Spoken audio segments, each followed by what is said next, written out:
know who else died? Who? Eddie Palmieri. Oh, holy shit! I didn't realize that. It didn't get the coverage. It didn't get it didn't get the front of the arts section coverage. It should. Which is crazy. It blew my mind. I learned it was 3 days till I knew. Crazy. Yeah. It's also crazy too because he was he was still playing all the time in New York all the time. Yeah, but he was also doing the full civic infrastructure playing. It's he's playing at oh yeah, totally the CUNY in the Bronx's auditorium had yeah, right. Definitely, yeah. But it's one of those things where if you lived in New York in the last 15 years and you're paying attention to that stuff, he's a name you just see always playing. It was the same thing with Pharoah Sanders before he died. I knew Pharoah Sanders was still playing regularly. It was crazy. Yeah. I mean, because if you love to do it, you never want to stop doing it. Yeah, exactly. What a game-changing musician.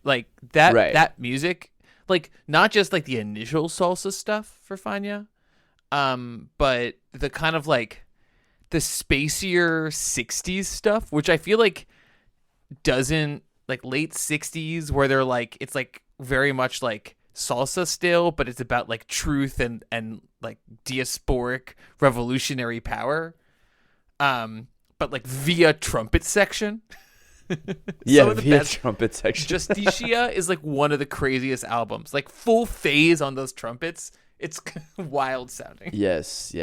Very true. Check that out, listeners, if you haven't. Welcome back to Money for Nothing, the podcast about music and capitalism. Saxon Baird here with Sam Backer as always. And while we would love to spend an entire episode talking about Eddie Palmieri, we will actually be talking about billionaires and their wealth. Doesn't get counted when they talk about New York City's impact on the global music. They talk about hip hop. They don't talk about salsa the same way. Hey man, I produced a radio documentary about bachata in New York. So I'm another unsung victory for that's right for the five boroughs. That's right. But yeah, so today we're not going to be talking about that, although maybe we will at some point. But today we're actually going to be talking about billionaires and their wealth and the media and maybe our continual movement to an ever-increasing oligarchical society. And we're going to be doing all this by telling you about, say it with me, Skydance. Yeah. Skydance. Yes, Skydance. The little media company that could. That's sarcasm because Skydance is actually owned by David Ellison, son of gazillionaire Larry Ellison of Oracle fame, success, I don't know. And Skydance, as of July, has been approved by the FCC to buy up Paramount for $8 billion. But dear listener, this isn't your typical merger. And while yes, it might not be directly have to do with music, we here on Money for Nothing find such stories significant because it's through music that we understand the greater media landscape and the overarching structures of capitalism that we discuss here on Money for Nothing. So with that aside, let's dive into why you should give a fuck about this merger. And it starts in a court in Texas and the 47th president. 49, 51, 52, 53, 54. As many as he'll take as many as we give him. Yeah, it sounds like it. Yeah, it starts with Donald Trump. And yeah, I'm gonna we're gonna start there, and then Sam will be unleashed. He's been salivating to talk about this story for the last week and a half. I've been holding him back like a pit bull, but we're gonna let him go now. So yeah, well, let's start. We're giving you a little bit of background, and yeah, we'll get into it. So Paramount is a big deal. No, it's a big deal. It's a big deal, right? It's one of the it's one of the original Hollywood studios. It helps invent a lot of the fundamental infrastructure of Hollywood in the teens and 20s. Traces it back to the famous player / Lasky Corporation as film producers, and then Paramount was a film distributor network.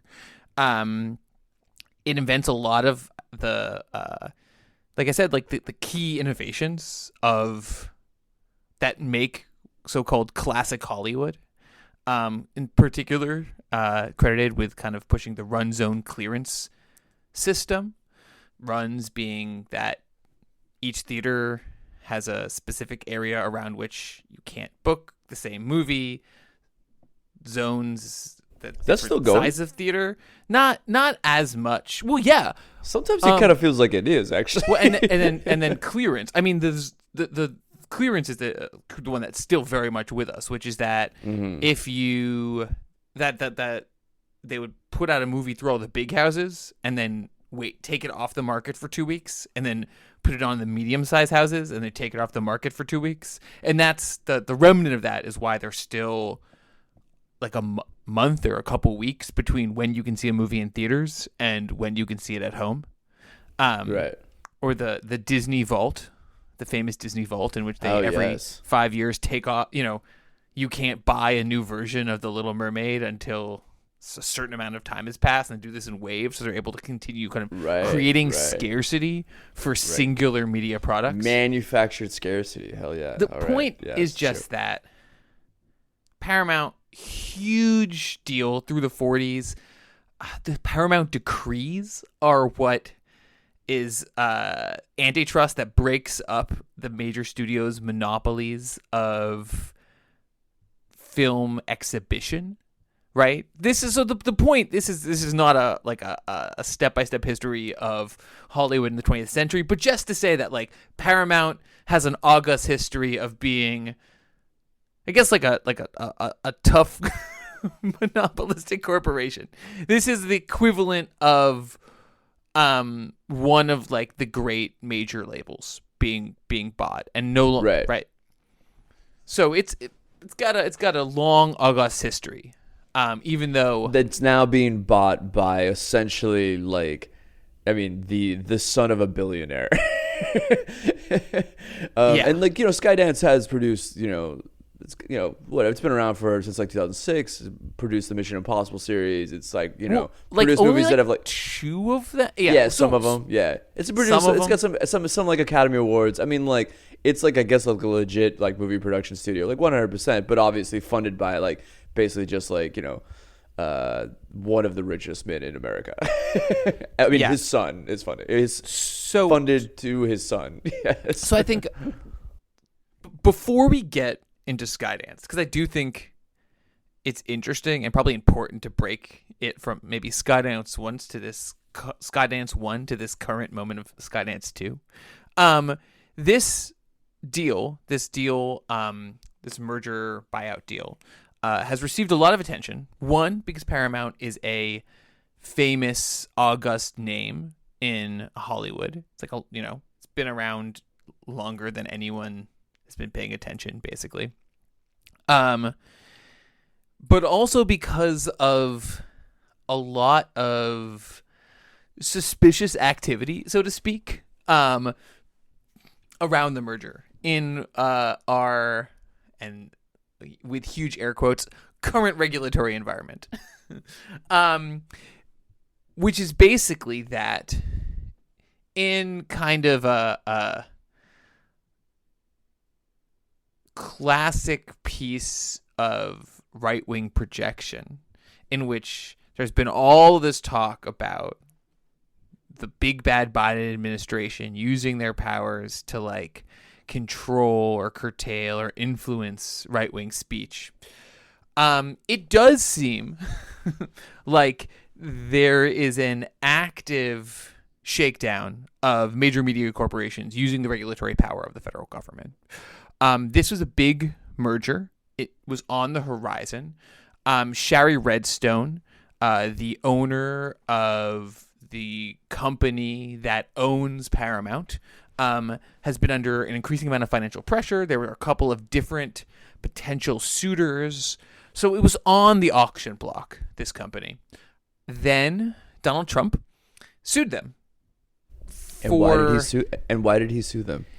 He sued them for, I believe, $10 billion for allegedly airing a misleadingly edited video of Kamala Harris, misleadingly edited because she seemed in the promo for... Basically, ever seen a trailer for a movie that has like a funny scene that then isn't in the movie for some weird reason? Yeah, right, exactly. Or the movie's not funny or something. No. But specifically like a scene that isn't in the movie. It gets cut out. Yeah. Okay. That's what he's suing them for. That there was like a fidget or like she seemed a little bit like disheveled or something. Like she seemed like a little bit unsure, shaky, answering a question in the promo, and then that footage didn't make it to the thing that was shown on CBS, which was, to his mind, the evidence of a vast left-wing conspiracy to prop up Kamala Harris and falsely and misleadingly sell basically a false product, a snake oil politician to the American people, which is unfair and unjust and untrue. And it's also, just to be clear, like the basic way that... Yeah, and so he sued them for $10 billion in a court in Texas where he had appointed the judge under a law that was literally for misleading advertising, which is like, that's not... Even if you think that this was untrue, that's not what this was, because it's not advertising a product for sale. It's an interview with a politician. It's also what, like, as he very well knows, the basis for how any interview ever done not on live TV functions. Like, of course it's edited to make it look better. And for Donald Trump in particular, to critique people editing. Rich irony. Yeah. A rich and fertile irony there. But basically, the point is that, as in so many things, the fact that this lawsuit was total bullshit wasn't the point. The point is that it's an implicit threat, right? You should settle with me and give money to basically, like, directly to not the federal government, mind you, directly to Donald Trump. He sued them. Or ... Right. ... Or you'd make them unhappy, presumably. And who knows? You've got a big thing coming up before the FCC. A big buyout, a big merger, like what? Yeah. Yeah, something that needs approval. It'd be a shame if something happened so that this merger couldn't happen. And in particular, and we'll get to this a little bit later, Shira Redstone, her, not just Paramount has been suffering, but her personal financial fortune was based on her ability to pay back a series of loans she had taken out. Seems as if it was based on Paramount dividends, right? Like that's a principal cash stream. So when the company ran into hard times recently and cut back on its dividends, that actually put her in a bit of a financial pickle. So she, in particular, the owner of the company, National Amusements, I believe it's called. Yes. The owner of the company that owned Paramount was herself specifically on the hook for money and needed a sale to go through, and ... So this has occasioned a fair bit of commentary. Also, the Colbert cancellation was part of this, the kind of wrapping up of the marquee late night show. CBS says it's because of just lack of profitability of the format and the show in particular. It seemed as if it appeared, and this may have just been like bad timing, but it did appear as if they were making another show of obeisance to Trump and canceling a major critic on the air, just demonstrating that things would be smooth sailing if they got this deal approved. And so there's been a lot of attention paid to this, right? And a concern that a major media company is kind of bowing to the Trump administration. But what we found was that a lot of attention had been paid to CBS, and a lot less attention had been paid to Skydance. And in particular, there hadn't been much conversation about how Skydance, a company that has produced a number of films, but not a huge number, that basically started as a producer that just worked with Paramount, how it was able to not just merge with Paramount, but buy it out, right? How this little fish was able to swallow a great big whale of the American media landscape.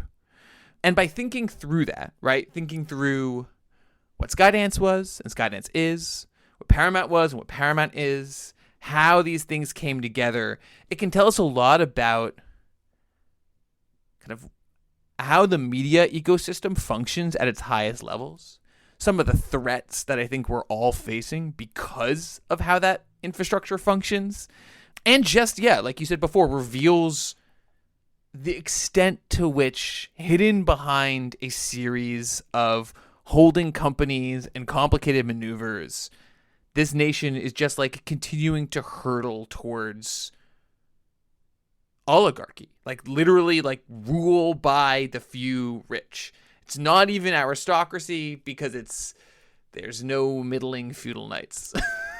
It's crazy. So I do kind of want, you as the historian, I do kind of want to ask you, like, what actually makes this so different than previous times? And like maybe we can like push that back to like maybe we can push that back a little bit though, because I think let's first get into like the inner workings of the deal a little bit, where one aspect of it that I found really interesting that maybe you can also unpack is that the valuation of Skydance was determined by a private like valuation company to determine that it was worth a certain amount of money that is on par with what like Paramount is and it just and then I find it also interesting that obviously there's like this fact that David Ellison was able to essentially, what's his name? David, right? Yeah. David Ellison was like essentially able to make this purchase through Skydance like with actual cold hard cash from Larry Ellison, his father, gazillionaire of like Oracle, Oracle fame or whatever. And by gazillionaire, we mean I believe he's the third richest man in the country, worth like a cool 125B. Right. But like, of course, at that level of wealth, numbers are all about power, if that makes sense, right? Like you can't actually cash someone out to a bottom line. It's like how much money are they able to marshal in any one place? It's much more like, it's about power and position, like because no one would ever sell their full assets. Right. And then one way they did this was by actually buying out one of the board members or like large shareholders of Paramount, and that was one way to position it. So instead of actually like full on like buying out the entire company, like we're just gonna actually buy out the controlling shareholder of Paramount. Yeah. So let's talk about Skydance and how it got to where it got, and then how it did this deal. Right. Skydance starts in the mid 2000s. David Ellison is Larry Ellison's child. Larry Ellison, founder of Oracle, the database corporation that is the back end for a huge amount of business internet. Larry has a lot of wives, not at once, we don't think. It seems like a series of sequential wives. David is like the child of his third wife. He grew up minutes away from his father's estate, which resembled a late medieval Japanese fortress. Crazy. When he was screenshot to me, When he was 13, his father bought him a biplane, because he felt that, first of all, Larry's on the record as being like, this idea that like rich people want to raise their kids as normal is bullshit. I wanted my kids to get used to the fact that they had an ungodly amount of money as soon as possible. But he also felt that teaching his son to pilot a prop plane would be like a good, like, teach him responsibility.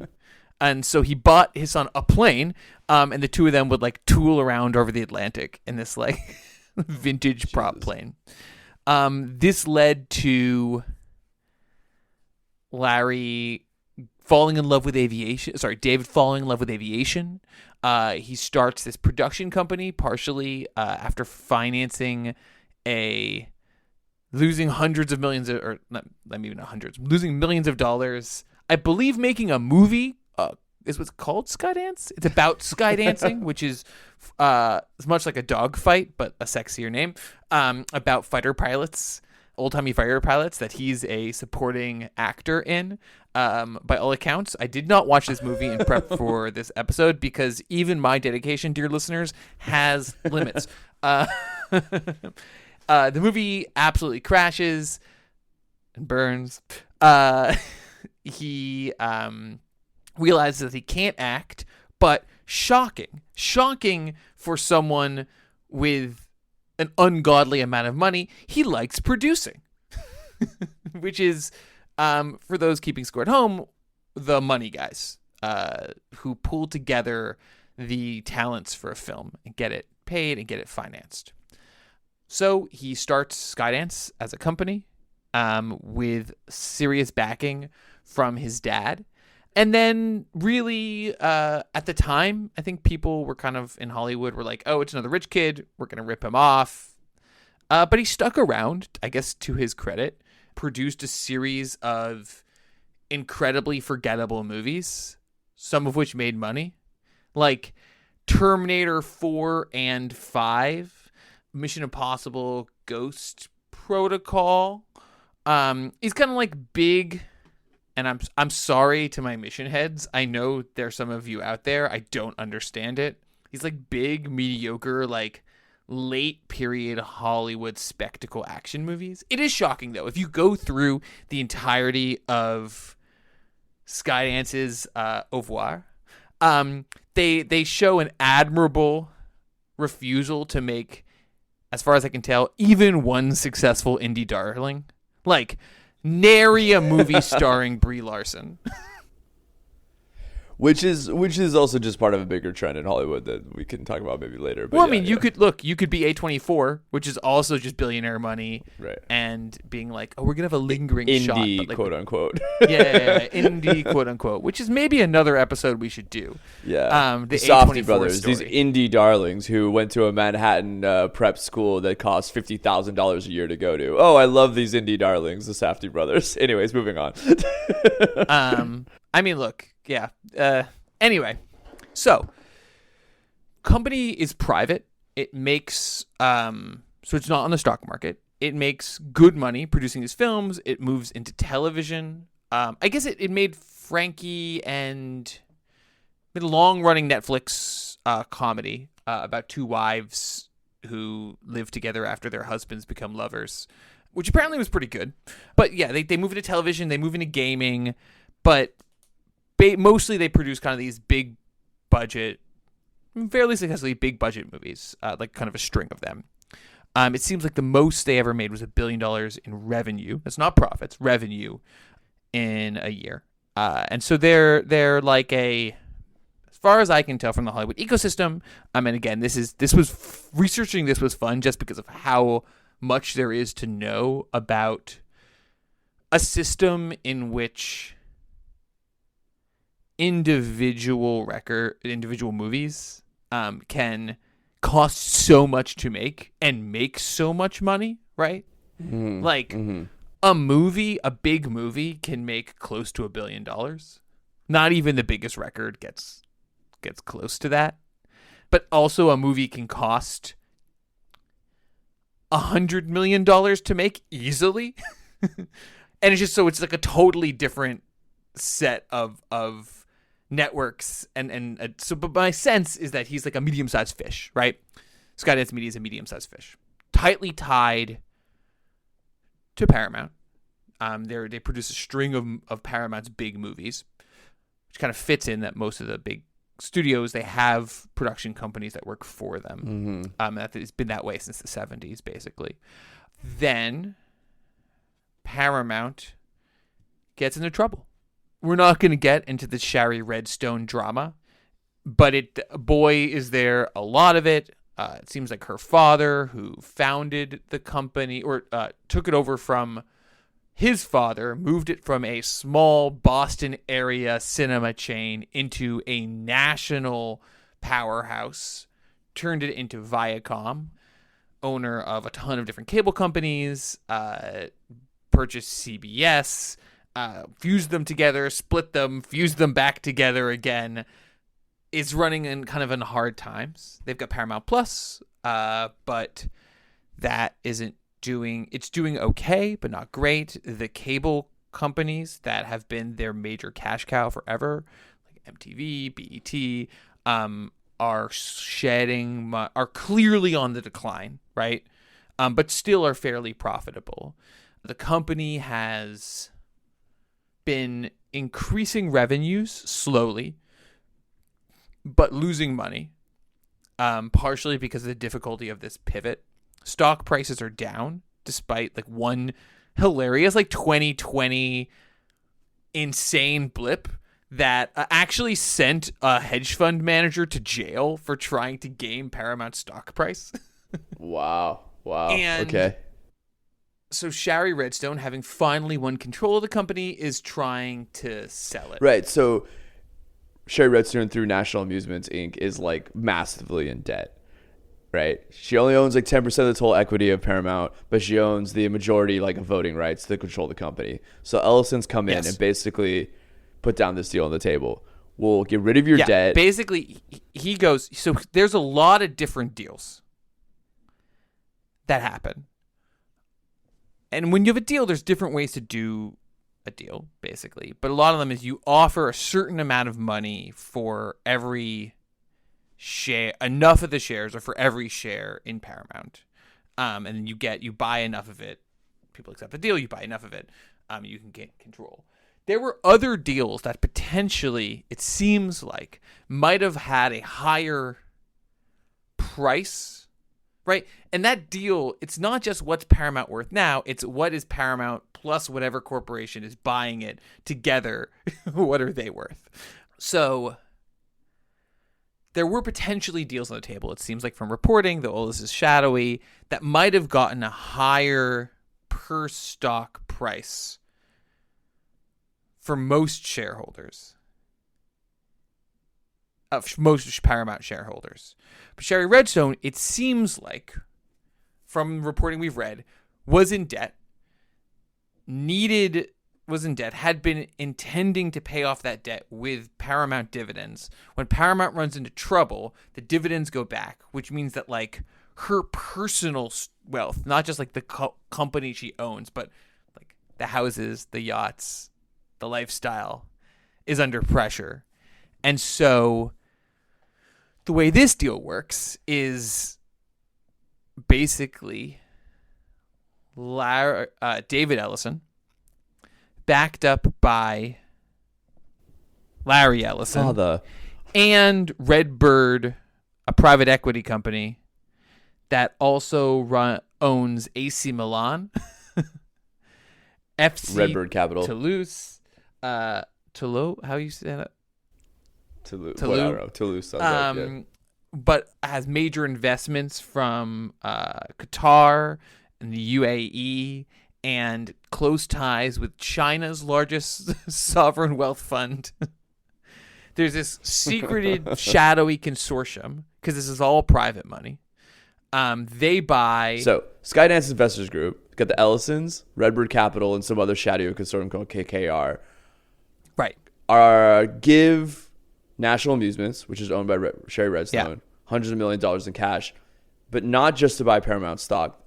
also to restructure the debt of National Amusements because Sherry is so much in debt. And then, because thanks for doing this and working with us, we're going to pay out Sherry Redstone personally, pockets $500 to $600 million reportedly, part of this transaction. But then also decides to then inject a number of like something like 1.5 billion or something equity infusion into Paramount itself to make all the investors happy about this situation, and not like we're just doing this to pay off Sherry Redstone and to own Paramount.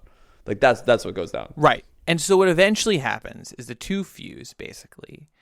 And as a result of all of this, a company that is worth $4 billion, maybe, is able to purchase a company that's worth $22 billion and owns a suite of important media. And like probably like a massive entities, archive of like legacy media as well. And a huge chunk of Hollywood. Right. And CBS. And is able to buy all of that despite being a much smaller company. So when you wanted to talk about this, like I found the aspect of like Trump suing CBS capitulating to Trump in order to get pushed through this deal because the FCC needs to approve it. I found that interesting, right? Like that's just some shady corporatizing, like too much greasy palms going on between the U.S. government and these corporations, but really not that surprising. But I am curious about what makes this specifically so different in the context of like American history, right? Because what you do see oftentimes, and you know more about this than I do, but what you do see oftentimes is you have, you know, back even in the Gilded Age, you had like the Rockefellers and all them, and you had like this money passed down to their children who then either took over all the assets and companies that these families already had and then maybe started some new ones, right? And you still see that today also. You know, you got the Murdochs and so forth or whatever, right? And the Redstones, right? The Redstones owned this stuff. Right. But it does seem particularly unique that you're having like the child of like a billionaire go and buy like a legacy company like Paramount. Like that does seem unique in the history of like American billionaires. But I'm still like curious like why you find this so particularly unique and interesting and horrific.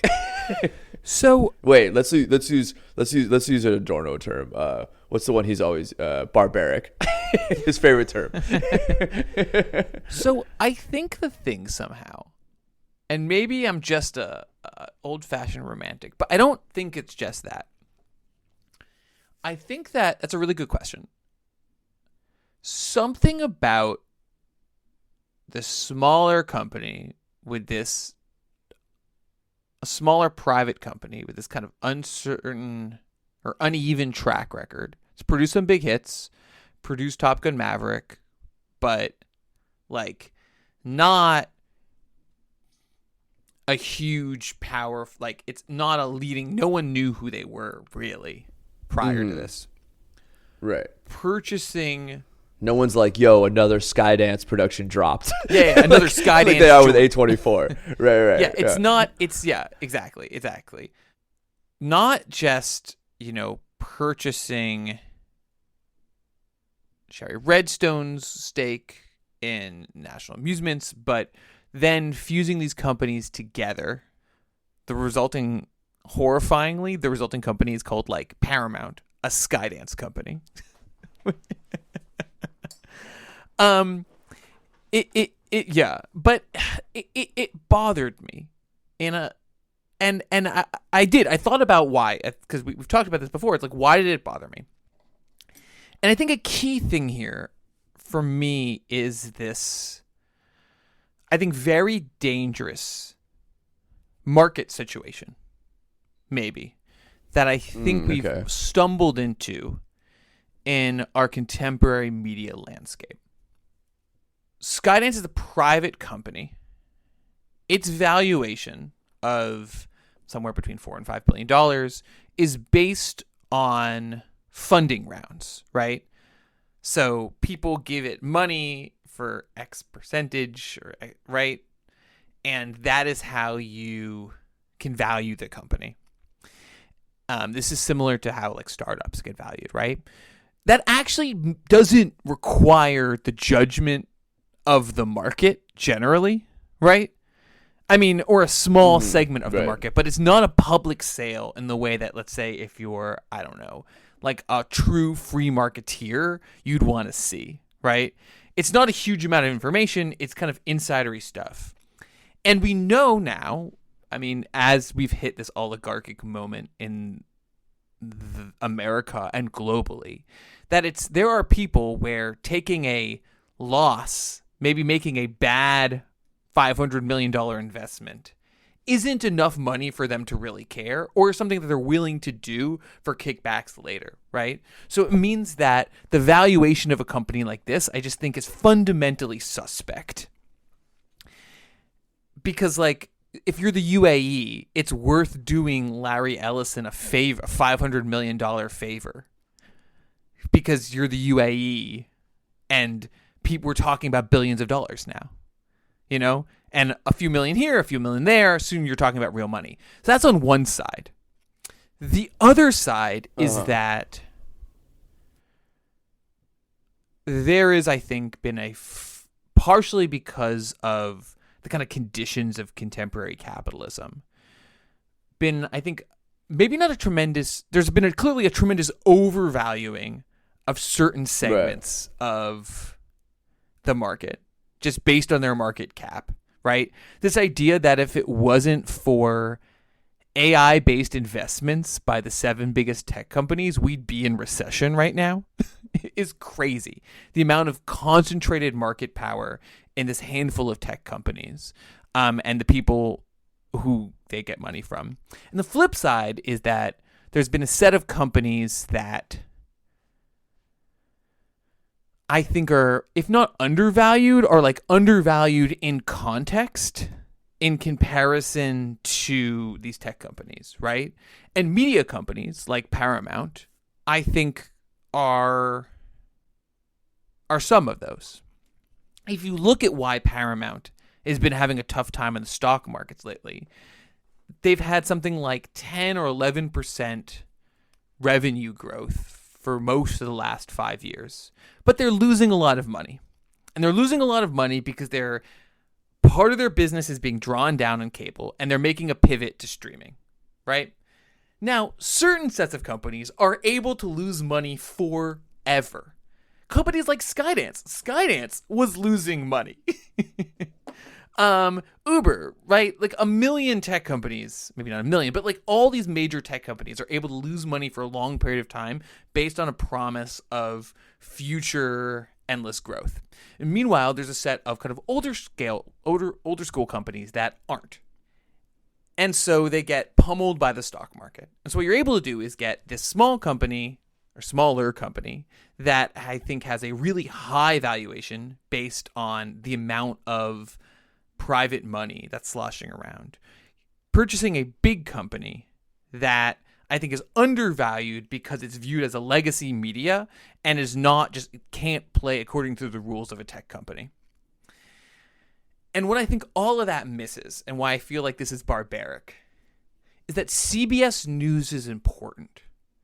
People don't necessarily watch it that much, but legacy media, like these major corporations that have systems of trust that play in people's minds, have a real intangible value, and a tangible value that I don't think is being adequately clocked by the stock market or by contemporary capitalism, but that is actually of unbelievable importance in this moment where, like, civilization or barbarity is actually the question we're asking as a society.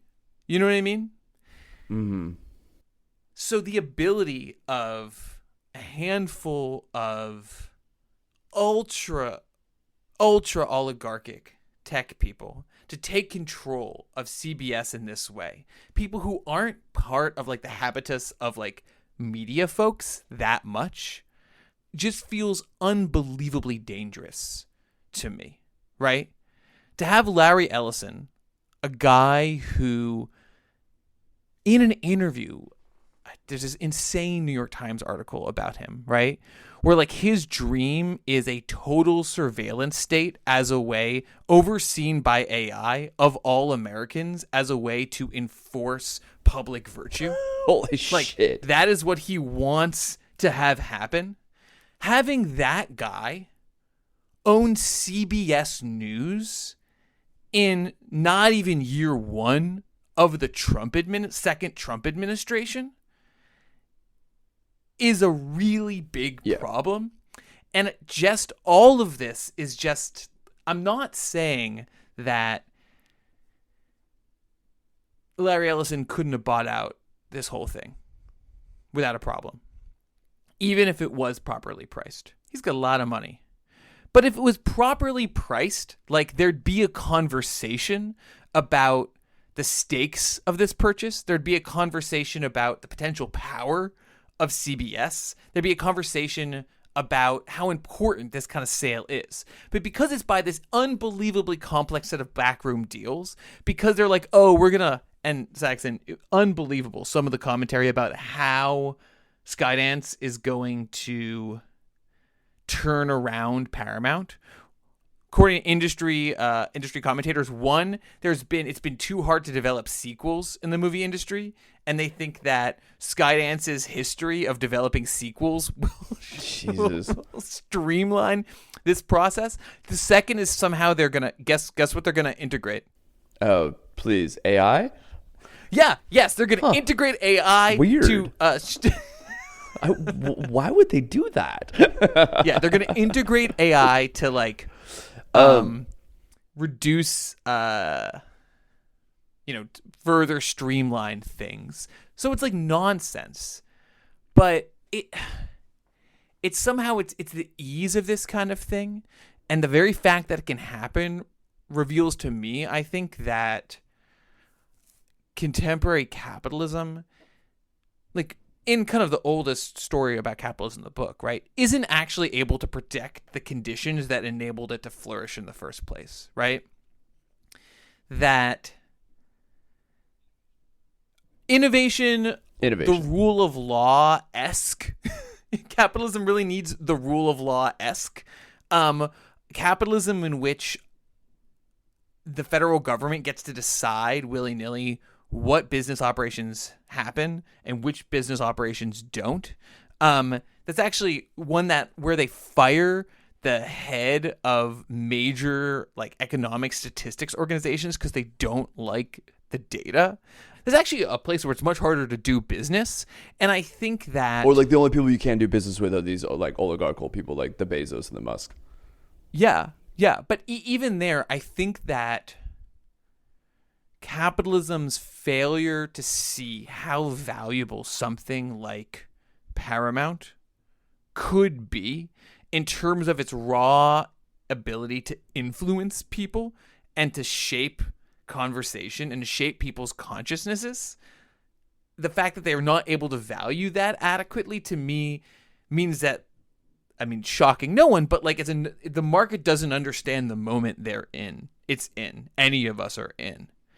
And the conversation. And by the market, though, like, what do you mean? Like the people that like the investors of like the people that are investing into Paramount, or like what gets valued and what doesn't get valued? Yeah. I think like the people who are investing in Paramount, but also just like the wisdom of the market, and maybe we've seen this, right? The market's doing great, even though we might be on the verge of stagflation. Like, of course, the market doesn't care about. Like it actually isn't a very good system for allocating value. We know this, but. Right. I think that when there's this level of disjunct, it seems to me, between the potential influence of a major pillar of the American entertainment ecosystem and how little money is required for someone to take it over, it suggests to me that the import of shaping the conversation in this moment isn't being understood at any level by almost anyone in American life, right? This is a way better deal than Elon Musk buying Twitter, right? Everyone was like, Elon Musk is going to buy Twitter because, it's worth to lose money in order for him to have this mouthpiece. 60 Minutes is a big deal. If you can shape the editorial policies of the most normie mainstream institutions in American life, that's like a powerful thing, it seems to me. Okay, well, first of all, this also seems like, okay, to be clear, like, Paramount owns CBS, so I mean, it's not just about entertainment, it's also about, actual news, and like you said, 60 Minutes, just to like make that clear. I don't just make it that CBS is under Paramount, which is now obviously owned by the Ellisons. And this has been kind of like an ongoing trend that you've seen, though, with like a lot of these billionaires coming in and buying up media, which they did not make their money in. So you have Musk, as you mentioned, Bezos on the Washington Post, which if you want to talk about undervalued, I don't know, he bought it for $250 million in cash, which feels, even in the dying days of supposedly like print media, like that seems extremely undervalued. You have Steve Jobs' widow, Lauren Powell Jobs, has majority stake in The Atlantic. You have Zuckerberg with all his social media, but he did start there, so I guess that doesn't count. But then you have somebody like, let's say even the LA Times was bought up by some guy who made billions of dollars in healthcare. Different guy, but similar. Right, exactly. Vibe. And then you could go over the pond and see it as well. You have like, obviously in the UK, the Barclay brothers owning the Telegram and the Spectator now. You have a Italian billionaire consortium that now owns The Economist. You have a billionaire and owner of CMH CGM, which is this like the fourth largest shipping company in the world. There's this guy named Rodolphe Sade. Sorry if that's fucked up. He's like French Algerian, and his shipping company now, or maybe he bought French media company Altice, and then he bought 20% stake in Pathé, the film corporation. So like you see this like continuous. Anyways, I'm just trying to point out that there's like this massive trend going on that isn't just here in the U.S., but it's actually happening like across like it's the Western world. And the question is why? We know that media companies don't make that much money, right? And it seems to me that there's a group of people with enough money that they can spend billions of dollars with no expectation of making that money back, but it's worth it. And it's worth it because the ability to shape public opinion in this moment, where really like the basic structures of, 20th century mass democracy are fully being, if not under attack, then at a very minimum being reconsidered in active ways, is worth it. It's worth it. It reifies certain ideas or concepts that align and or benefit the views of, say, someone like David Ellison and his family, and turns like whatever, I don't want to say ideology or what they value, apparently like a drone surveillance state to increase public virtue. Virtue, like these ideas, it basically allows them to make that completely normalized, like through these like various media companies, supposedly, or at least have a huge influence in shaping that narrative of like what is normalized and what is written about and like how society should look and be shaped and what is criticized and what is not criticized. And I think the fact that these are not... And that can happen through media too, entertainment as well. I mean, we could look at through like Marvel movies and their ideas around heroism and things like that. Yeah, totally. And the fact that these aren't that good, that there's this huge disjunct, it seems to me, between how influential media is and how good a business it is. And I think that there's been a fundamental misunderstanding in the last 15 years, right? Media has become a tougher business. It hasn't been making money because of Craigslist, right? Because of advertisements, because of the very specific income streams that benefited local news, benefited all kinds of news, benefited the first wave of internet corporations. But that doesn't mean it's less influential. Maybe it's fragmented. Maybe it's not like Walter Cronkite supposedly ending the Vietnam War, or at least the Johnson presidency. But it's still, I think, profoundly influential. And so the fact that we're like, it's almost impossible to wrap your head around how much money the ultra rich have in this moment. We're talking about like the Venetian Doge, right? We're talking about way worse than the American Gilded Age. And so these people can it's worth it for them to spend money to maybe help construct a new form of hegemony, right? And though that I think as a society, we're not having this conversation about that market failure, right? The difference between how useful these properties are, how valuable they are for politics, for power, but maybe not how valuable they are like as a business. But also because that would require like us to talk about, I don't know, like capitalism, like how it functions, like the fact that market value isn't actually necessarily a good proxy for social import. And certainly like the business press is particularly ill-suited to have that conversation. And like maybe that's fine. They're the business press after all. But the things are happening here that make me very concerned. And I feel like the lack of conversation blew my mind. Yeah, I mean, on the flip side of it, I mean, there are like definitely like more platforms for these kinds of criticism than there ever has been, though, as well. There does seem to be so many more actual outlets that can actually reach people than, say, like a lefty magazine in 1975, right? And like because you don't act, and in the aggregate as like a whole, you have all these Substacks and you have all these whatever other things going on. And like while each person might make, why each like let's say Substack newsletter that's criticizing something like this in the media is making up like say only like 150 to let's say 5,000 like readership. Like in the aggregate, if there's a number of people that are actually kind of making this criticism all generally pointing in the same place, you do have that ability, like more of that ability. What that actually, how that actually results in any kind of like actual concrete materialistic change, maybe not, but like at least like it's not, because I think the thing that I'm zeroing in on in your criticisms here is just the fact that the influence of this major media, and I think I agree, and yet I'm also skeptical as well. And I think that undoubtedly the influence of this media has also deteriorated over the last like 30 years. Definitely. But I think but then you're in a semi-empirical question, right? What deteriorated more? The influence of this media or its market cap?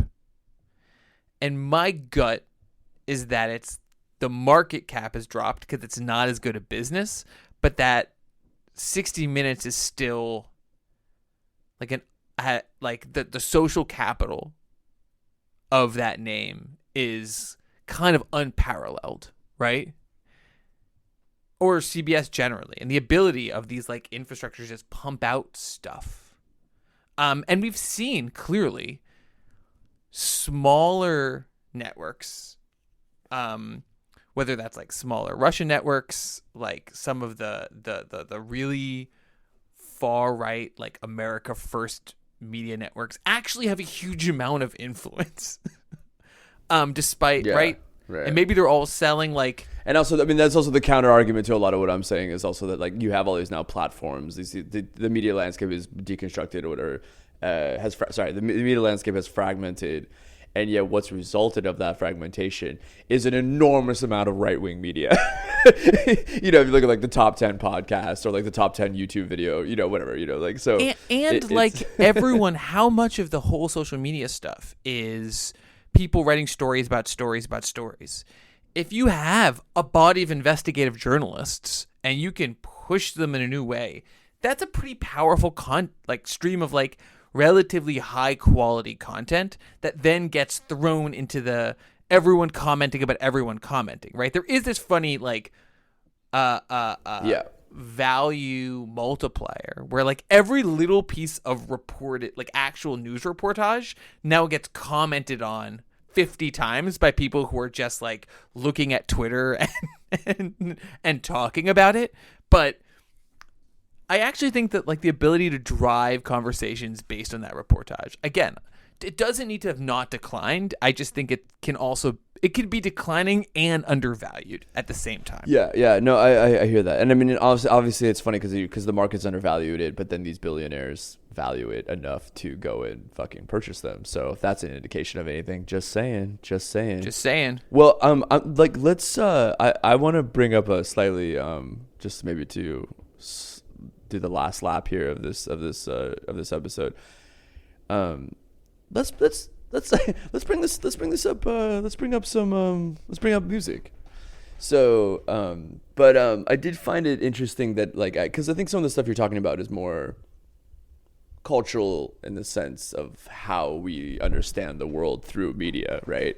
But on the cultural side of it, it's like coming back to music. I do find it interesting. Like, would you say that it's an overstatement to suggest that even at the biggest labels like the UMGs, there's actually kind of like less of a reification of this worldview in a sense, simply because of like the way music's commodified, production, distribution, and the way they make profit, that it's like it actually would be not of their interest to try to push a certain cultural ideology, like concept of the world, and that it's actually in their interest to have like a multitude of different cultural style. You have a right-wing country singer and you have a like more liberal bacchanalian reggaeton singer or something like that, like, I mean, it's actually in their interest to kind of like not actually push like a singular sort of worldview on their audiences.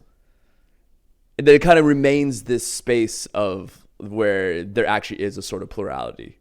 Sure. Even as a commodity, even at the highest levels of these highly corporate labels. You mean in the music industry, we really can cross the aisle, listen to our brothers and sisters?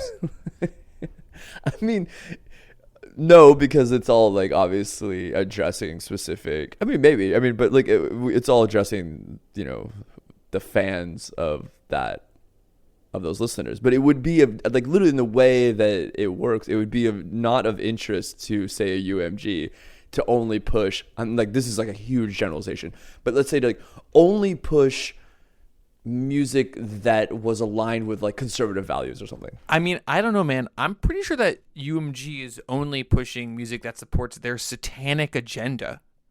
No. I hear you. It's an interesting point. I mean, one of the things that I think is an interesting difference between the music industry and the film industry. Cost of production is different. Yeah, I think that's like less risk mitigation. Well, less risk mitigation. I mean, there's a couple things, and I think that thinking about like the political implications that emerge from the actual conditions of production is important here, right? And like good old fashion materialist style analysis. For on the Hollywood or TV side, right, which is maybe changing now that everyone's watching short-term video content all the time. But you need a lot more money to do it. Fewer things are being produced. It's a tighter group of companies that are able to make these things, that are able to pony up $50, $70, $100 million, right? Like $10 million is a very cheap movie. That's a lot of money. That buys you a lot of music. Yeah, no, and the people, yeah, exactly. And the people that are going to pony up that money are going to like want to see a movie that like is not criticizing like billionaires or whatever, like. Yeah, and I think just generally also the movies are, there's a huge number of different players, right? There's this interesting thing because there isn't one author of a movie. There's a huge number of creative people, all of whom are working together, all of whom have different political ideologies, all of whom have different beliefs and experiences, all of which it seems to me like gets in that text, even if, class, like you're trying to control for it, right? But also I think that another, on the flip side with music is there's also music's less representational, which I think matters, right? It's not clear what the politics of a beat or a chord change are. Right. You can, but let's say even like let's say even like like, why the fuck would UMG like try to like prevent Kendrick from saying like fuck Trump or something like that? Like, it's like not even in their interest. It's like, great, fuck it, do it, whatever. Because on the other side they got somebody who's like supporting him, and like it's interesting how like I think pluralistic it is. And some of that, but I do on top of what you're saying is that it's also less no, but I think some of that pluralism is also about just the nature of the market, right? Like, it's very easy for them to sell Kendrick stuff to Kendrick listeners and like Morgan Wallen stuff to Morgan Wallen listeners. But it's not, they don't go through like a multiplex where there's 7 movies and there's 7 movies and like what one's the Kendrick movie and one's the Morgan Wallen movie. Like, maybe there's like Twisters and then also Sinners, but like even those movies, right? Like, you need to, by the very nature of the commodity form where they need to fill seats altogether. It'd be interesting if you flipped it, right? And said, imagine a music industry in which there were only stadium shows, right? There's no selling. You can't sell records. You can only play stadiums. Or like you could, right? I bet you that it'd be what you'd get would look a lot more like movies, right? You'd have kind of big things that people can watch and disagree with each other on within a single text in different ways. And that would have to be bigger tent. Like Kendrick performing at Super Bowl or whatever. Yeah. Interesting. Yeah. It's interesting. I just think it's kind of funny because, I mean, I think, but it's still like this massive billion-dollar industry that like it's still this massive billion-dollar industry, and yet it's kind of like a loose cannon. Like, it's like what comes out of it can't be so censored and controlled. No, and that's what I think, because it's actually not in the interest of these companies to do that. It would be actually against their interests, opposed to like whatever the Murdochs want to push. The other thing is, I think it's less controllable, and I think that's a really important part of this, right? Again, it costs a lot of money to set up a television network. It costs a lot of money to set up a movie studio. It doesn't cost that much money to set up a record label, and throughout the history of the major labels, there have been reproducibly, right, like moments where new entrants, where the major labels aren't covering a certain kind of music and new entrants start to, and then they make enough money to potentially even challenge the major labels. You've got R&B labels in the 50s, you've got rock and roll in the 60s, you've got rap in Atlanta, the 80s. And I think that one of the things is also that the major labels have gotten pretty good now at being like, we'll sell whatever, because it's much more expensive for us to have to buy Def Jam or sign a distribution deal with Cash Money once Cash Money's already had a platinum record, right? Than it is to just cut them in early and make a maximum amount of money. And so I think the music industry is very good at trying to co-opt anything that's moving as quickly as possible. And if you think about like a more kind of classical sort of style, I think, of like of commodifying and commodification in capitalism, like, oh, this is like a popular new thing. Well, here we'll make a profit out of it, which they're only but letting it happen kind of naturally, which they're able to do again because music is a relatively inexpensive thing to produce. I mean, you get things, and one of the I think the interesting things about elements about discourses about Hollywood in general. One is the ways in which single films can mean different things to different people. And the flip side is part of the reason you have to do that is because there are times when there's just missing chunks of the marketplace, right? The Black Panther made a ton of money. And they were like, oh, if we make like this kind of film, like a film that like flirts with black nationalism, you can make a huge amount of money with it. And sure, it's only specific people, but they're like, oh, we saw that and Sinners got made. But in the 80s, maybe like that movie wouldn't have been able to get made, even if there was an audience that would have paid money for it. I think it's a less efficient entertainment market because the ability of someone to make you can't make a cheap, low-budget Sinners and start selling like a little bit of Sinners. It's much harder to do. You need the IMAX cameras. Right. Yeah, but I was just trying to like kind of like differentiate between the two. I thought I was thinking about it, and I was just thinking about it in like, you know, in relation to like other genres of media, and it kind of in a weird way, it kind of I don't know, it was a pleasing conclusion that I was like, actually, you know, like music still remains this sort of like loose cannon that you can't fucking really control. You know, it's as much.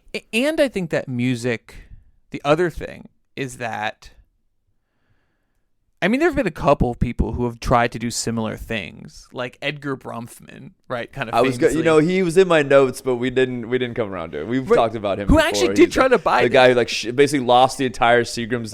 He was of the Seagram's family, and he basically lost their entire family wealth from basically trying to shift into music and buy MCA or something.